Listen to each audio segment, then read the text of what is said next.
La segunda carta de Pedro está dirigida a la misma red de iglesias que la primera carta de Pedro, y probablemente fue escrita desde el mismo lugar en Roma. Pedro ha entendido que morirá pronto, y la evidencia que tenemos de la tradición temprana dice que Pedro fue ejecutado por las autoridades romanas durante el reino del emperador Nerón. Así que esta carta es como el discurso de despedida de Pedro. Él inicia ofreciendo un reto final, que los seguidores de Jesús deben ser personas que nunca dejen de crecer. Y a esto le siguen dos advertencias finales acerca de un número creciente de maestros corruptos que están haciendo que los cristianos en estas comunidades de iglesia se desvíen. Primero, por su manera corrupta de vivir, y segundo, por su teología distorsionada.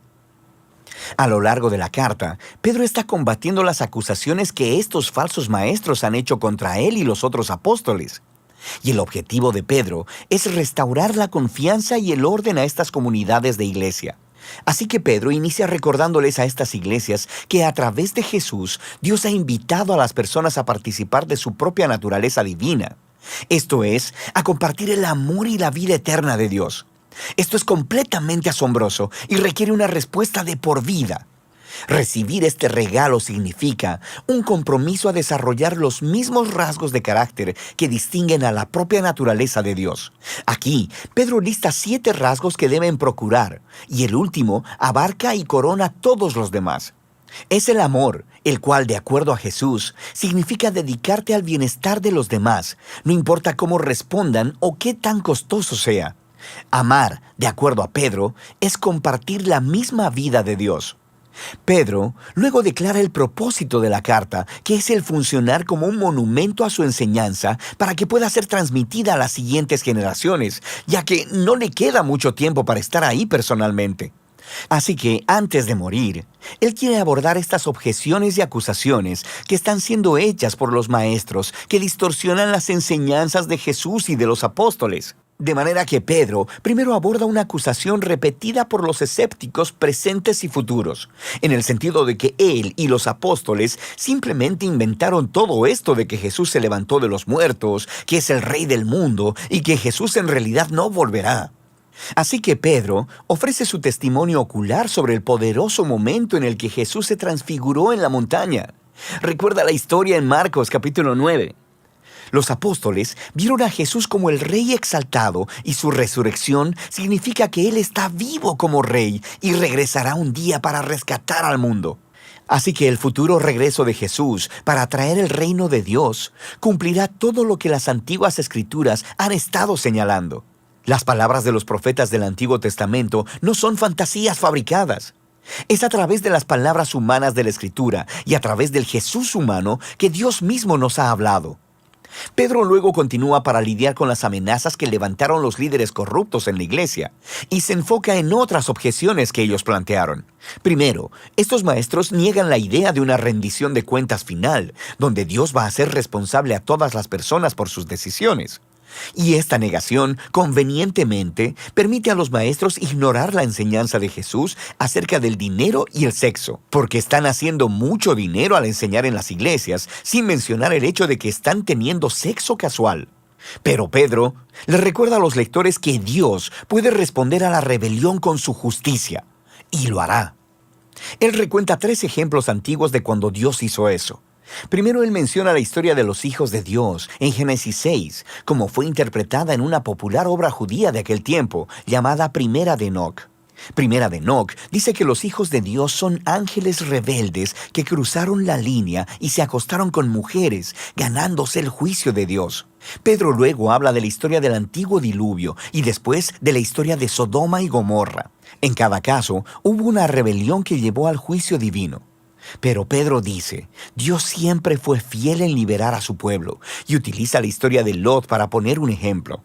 Pedro luego conecta estas historias antiguas con la manera corrupta de vivir de los falsos maestros. Ellos también están detrás del dinero y del sexo, desprecian la autoridad de Dios y guían a otras personas a pensar que a Dios no le importan las decisiones morales. Él dice que ellos enseñan un mensaje de libertad cristiana y lo usan como licencia para hacer todo lo que quieren. Y por eso Pedro va a hablar de las cartas de Pablo más adelante en el capítulo 3. Parece que estos maestros han distorsionado el mensaje de Pablo sobre la libertad en Cristo. Pero esa no es la clase de libertad de la que hablaba Pablo. Y Pedro deja claro que esos maestros en realidad no son libres. En realidad son esclavos de sus impulsos carnales. Y el hecho de que son cristianos lo hace aún más trágico, porque conocer la enseñanza de Jesús los hace doblemente responsables. Se han convertido en lastimosos ejemplos de un antiguo proverbio sobre un perro volviendo a su vómito y un cerdo limpio volviendo al lodo. Pedro luego aborda el razonamiento en el que se basa la negación de los maestros de la final rendición de cuentas. Ellos dicen, generaciones del pueblo de Dios siguen naciendo y muriendo sin ver el cumplimiento de sus esperanzas. ¿Dónde está el regreso prometido de Jesús? Miren a su alrededor, él dice, a este maravilloso universo que habitamos. El hecho de que existimos significa que en algún momento en el pasado, la palabra de Dios intervino de manera dramática para crear algo de la nada y para traer orden desde el caos. Y Él puede hacerlo otra vez. Así que la verdadera pregunta aquí es, ¿por qué Dios tarda tanto? Pero Pedro nos recuerda que nuestra concepción humana del tiempo es extremadamente limitada. Los largos periodos de tiempo a través de los cuales Dios trabaja no encajan en el panorama de nuestras muy cortas vidas. Estas grandes cantidades de tiempo son en realidad una señal de la paciencia de Dios, porque a cada generación se le ofrece una oportunidad para reconocer su propio egoísmo, para humillarse a sí misma y para arrepentirse delante de la gracia generosa de Dios. Y la gracia de Dios traerá la historia a su final en el día del Señor. Aquí, Pedro hace referencia a la poesía profética de Isaías y de Sofonías, quienes describieron el día de la justicia de Dios como un fuego consumidor.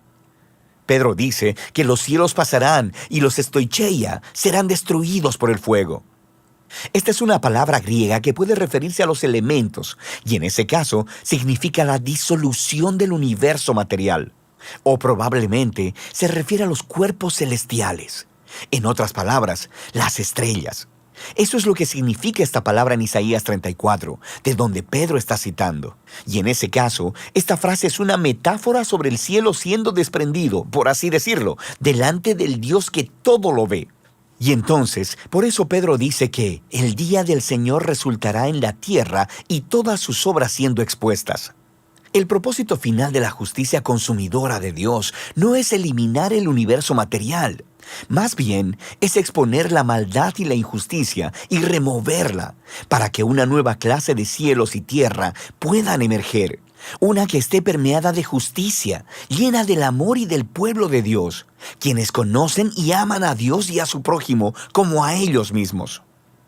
Pedro concluye diciendo que esta es la verdadera esperanza cristiana, la que Jesús y todos los apóstoles han estado anunciando, incluyendo a Pablo, cuyos escritos pueden malinterpretarse si los sacas de contexto.